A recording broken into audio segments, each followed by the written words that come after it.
This is Jarrod Horak for the runawayhorse.com, and we're back with a second video this week. We just looked at two Kentucky Oaks points races. Now we're going to do a couple Kentucky Derby points races. And we've been doing well in this Kentucky Derby prep race video series. So far we've covered 13 races.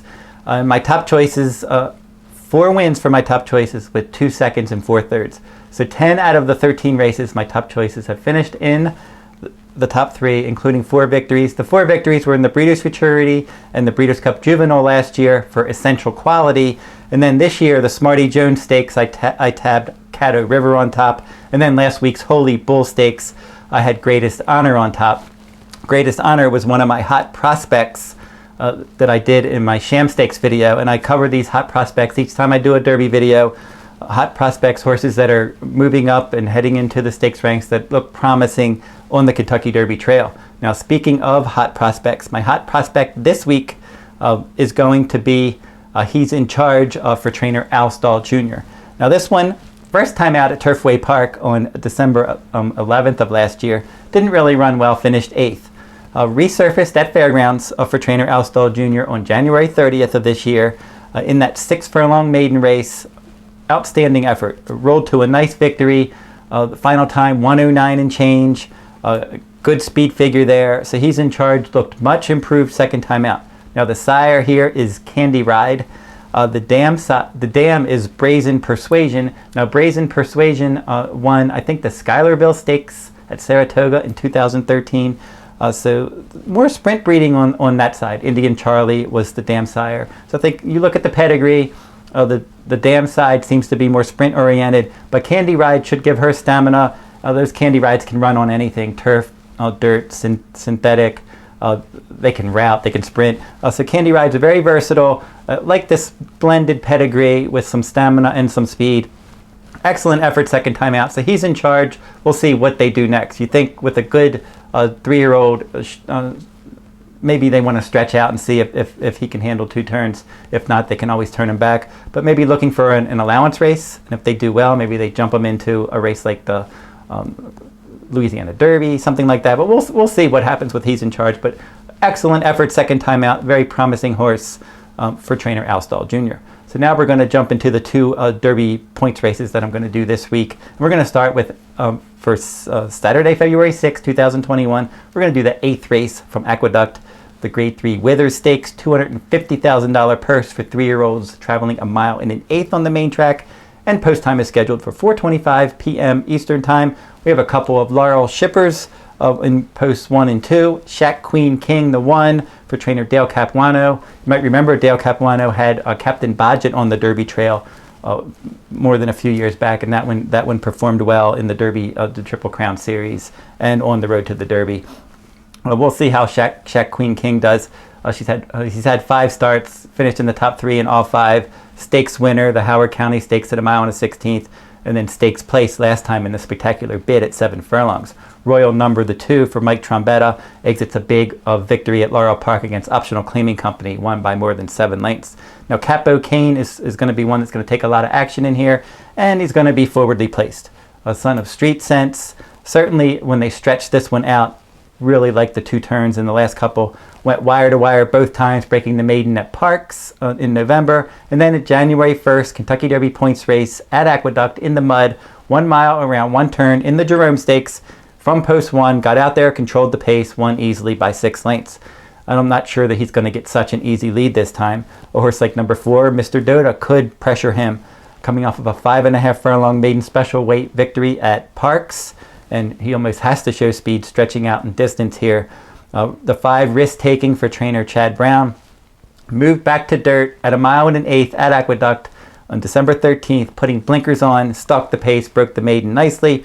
Overtook for trainer Todd Pletcher, and the 7, Donegal Bay for Todd Pletcher. Now of the 2, Donegal Bay looks better. Overlooked, big late run last time. He's going to probably have to try to get involved late. He needs a pace meltdown, but Donegal Bay should be up on the pace. He didn't run well in his debut at Saratoga last summer, but he resurfaced at Gulfstream Park at 1 mile on December 12th, and he went wire to wire in that 1-turn mile race. And then the runner-up was the next out winner, and he's been firing bullet workouts for this. He's a pace factor. Civil War looks like a long shot for trainer Tom Albertrani. The 9 Eagle Orb is one that could get up on the pace. He was a distant second in the Jerome behind Capo Cane last time, and he was pressing the pace that day. He's a decent New York bred. So I think overall, I think the pace is going to be honest enough. I think if it's playing fair, there shouldn't be any excuses for the pace horses. They should have a shot. But if we end up getting some kind of duel, look for some late runners. But what I'm going to look for here for my top choice is a horse that's got at least enough tactical speed to work out a good trip, that already proven around 2 turns, and that's going to be the 5 Risk Taking. My top choice in here for trainer Chad Brown. They paid $240,000 for this one in the 2019 Keeneland September sales, and didn't run well in the debut at 6 furlongs, and then second time out maybe didn't like yielding turf, but everything came together last time at 1 1/8 at Aqueduct, putting blinkers on, stalking the pace, finishing nicely, earning a strong late pace rating. I like how it was getting better as the race went. Medaglia d'Oro is the sire, Distorted Humor the Dan sire. So this one bred top and bottom to like a routed ground, proved that he could handle the route last time. I think he's going to work out a good stalking trip. So regardless of the pace scenario, I think Risk Taking is going to work out a good trip.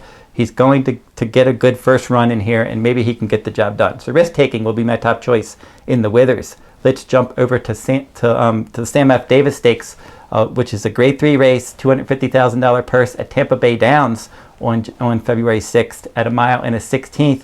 Race 11 with a scheduled post time of 5:02 p.m. Eastern Time.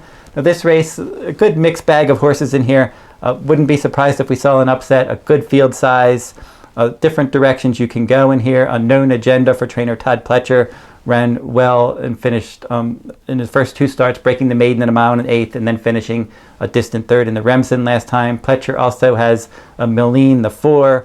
He's stalked the pace and broke the maiden at Gulfstream at 1 mile last time out. Smiley Sabotka, probably going to be your favorite in here for trainer Dale Romans.